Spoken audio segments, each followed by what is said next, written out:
Maintenant, on passe à la quatrième histoire. Bonjour DMG, j'espère que tu vas bien. Moi, mon prénom c'est Stressy. Aujourd'hui, je me suis décidée de venir raconter mon histoire parce que ça fait un moment que je voudrais monter, mais j'avais vraiment pas le courage. Aujourd'hui, j'ai vraiment eu cette envie-là de monter, raconter. Donc, tout d'abord, j'allais te dire merci pour ce beau travail que tu fais. Franchement, j'apprécie vraiment ta plateforme. Euh, Ça m'aide beaucoup en tant que jeune de connaître un peu ce qui se passe dans le spirituel, dans le monde spirituel, puis éviter certains pièges. Donc, c'est ça. Donc, l'histoire que je vais raconter aujourd'hui, c'est mon histoire, c'est ma propre histoire. Donc, c'est ça.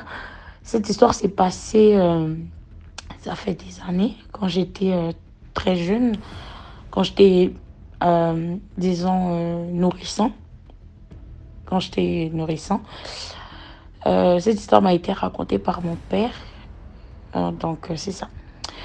Quand j'étais nourrissant, on habitait dans une parcelle qu'on appelle communément cour commune.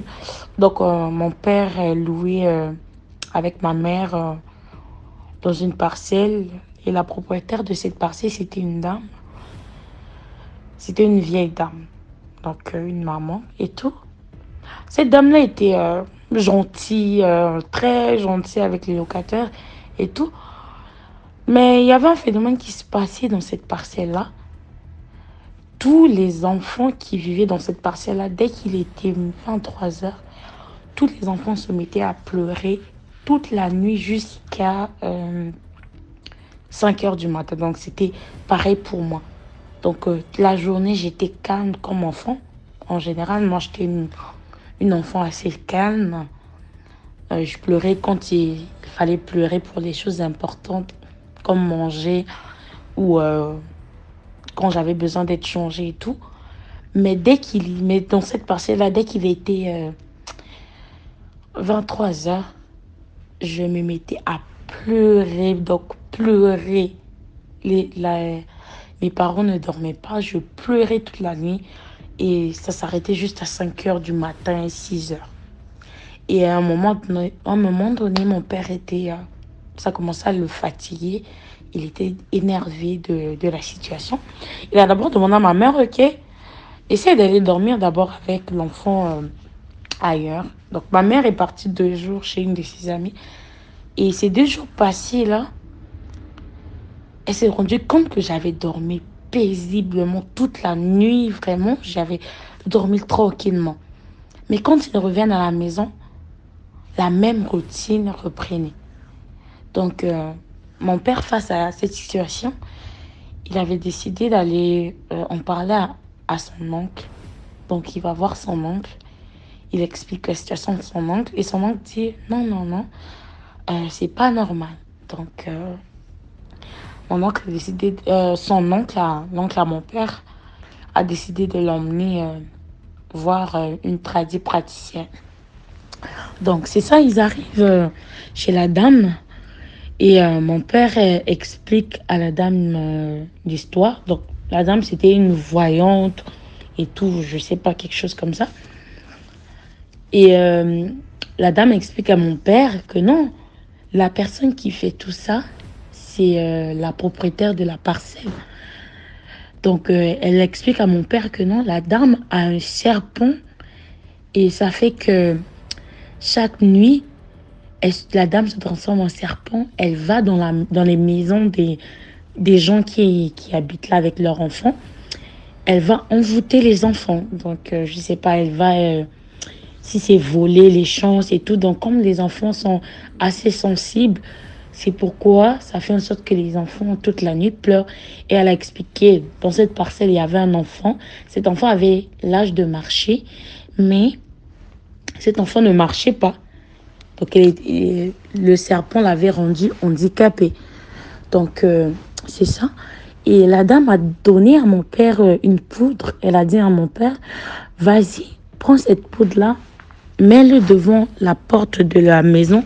Donc, avant d'aller vous coucher, prends cette poudre-là, mets devant l'entrée et demain, tu vas voir ce qui va se passer. Donc, mon père a, a fait ce que la dame lui avait demandé et on a dormi. Et le lendemain matin, quand il se réveille, il voit la madame avec des lunettes noires. Tous les gens étaient étonnés le matin comme ça. Tu portes des lunettes noires. Et là, d'habitude, elle venait saluer ses locataires. Mais là, non, elle ne l'a pas fait. Et là, quand les gens sortent, ils lui demandent, mais maman, par exemple, maman Sophie, mais pourquoi tu mets des lunettes? Elle dit, oh non, c'est rien, c'est juste que j'ai mal aux yeux et tout, donc c'est rien. Mais un moment donné, on voit ses yeux comme ça. Ses yeux avaient enflé, c'était rouge.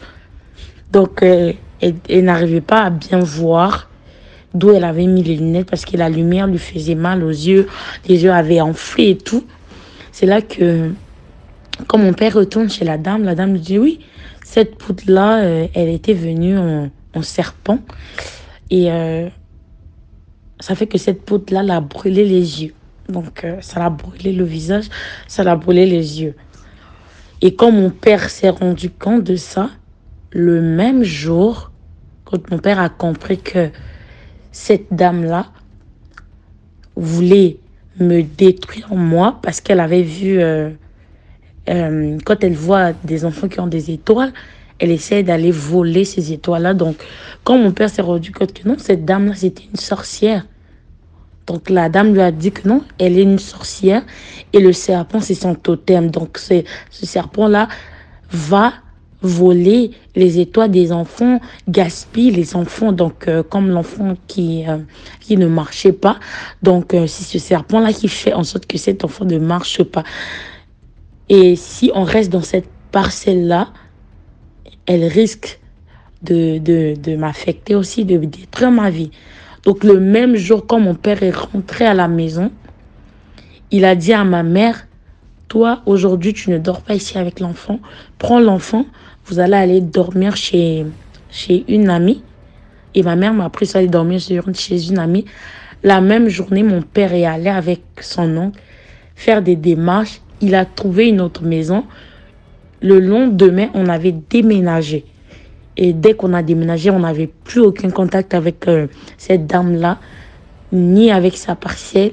Et depuis ce jour-là, mon père m'a dit, dès qu'on a déménagé, j'étais redevenue normale. Je dormais normalement. Voilà. Donc, c'est ça. C'est ça mon histoire. Donc, ce qu'on peut tirer de cette histoire, c'est juste faire attention dans les maisons où on part vivre. Ce n'est pas tout le monde qui a une bonne âme, qui est une bonne personne. Et des fois, des gens vont remarquer une étoile dans la vie de vos enfants, vont remarquer une certaine grâce dans la vie de nos enfants. Ils vont essayer de le voler. Puis, dire aussi aux parents d'être attentifs. Heureusement, mon père a été attentif quand il avait vu que, voilà, rien n'allait. Il a décidé d'agir. Donc, les parents essayaient de faire attention. Quand vous voyez, il y a quelque chose qui clenche dans la vie de vos enfants. Essayez d'aller trouver des solutions. Si vous priez, priez. Si vous, je sais pas, allez trouver des solutions. Si mon père n'avait pas agi à temps, peut-être aujourd'hui, ma vie n'allait pas être ce qu'il est aujourd'hui. Donc, c'était ça mon histoire. Merci de m'avoir écouté et merci à toi, DMG. Merci aux auditeurs et auditrices. Toujours, abonnez-vous, likez, puis commentez. Merci beaucoup. Bye bye.